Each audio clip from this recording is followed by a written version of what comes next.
गया और एक निकुंज हो गया। तो शरीर जब हमारा कुंज है तो मन निकुंज हो गया, मतलब एक गोपनीय और एक अति गोपनीय। तो अब दोनों ही, शरीर कुंज है, मन निकुंज है। अब इसका द्वार क्या है? तो आचार्य चरण कहते हैं इस तन रूपी शरीर रूपी कुंज महल का द्वार, मन रूपी निकुंज का द्वार जो है ना, नेत्र ही द्वार है, नेत्र ही द्वार हैं।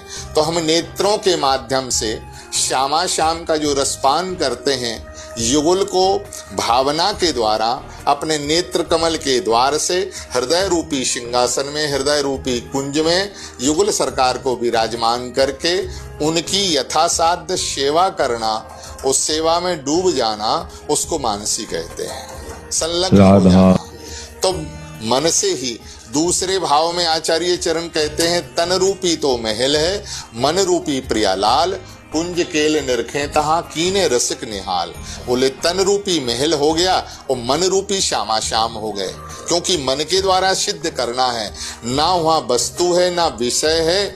अब मन से ही श्री वृंदावन को प्रकट करना है, मन से ही श्री कुंज को प्रकट करना, मन से ही निकुंज को प्रकट करना, मन से ही यमुना पुलिन प्रकट करना है, और वहाँ के पत्र पुष्प दल द्रुम आदि आदि जो कुछ भी है निकुंज मंदिर का, वह मन के द्वारा, मानसी के द्वारा सिद्ध करना है। और मन से ही प्रियालाल को अपने हृदयस्थ करके, हृदय रूपी सिंहासन में विराजमान करके अपनी भावना के द्वारा उनको लाड़ चाव सुखमयी सेवा के द्वारा रिझाना है।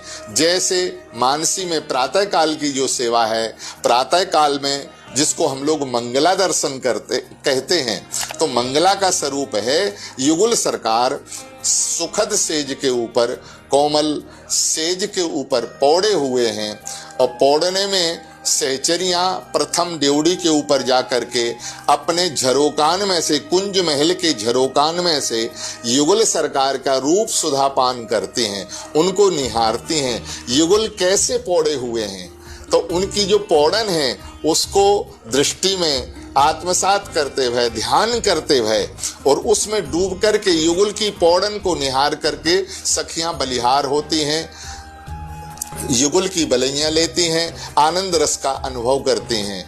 ऐसे अब युगल को जगाती हैं। तो प्रात समय नवकुंज द्वार हो, ललिताजू ललित बजायो वीणा। इस प्रकार से ललिताद सहचरियां वीणा लेकर के जागो जी जागो भोर भयो, युगल को यह भान कराती हैं और उनको जगावन करती हैं, जागो जी जागो भोर भयो।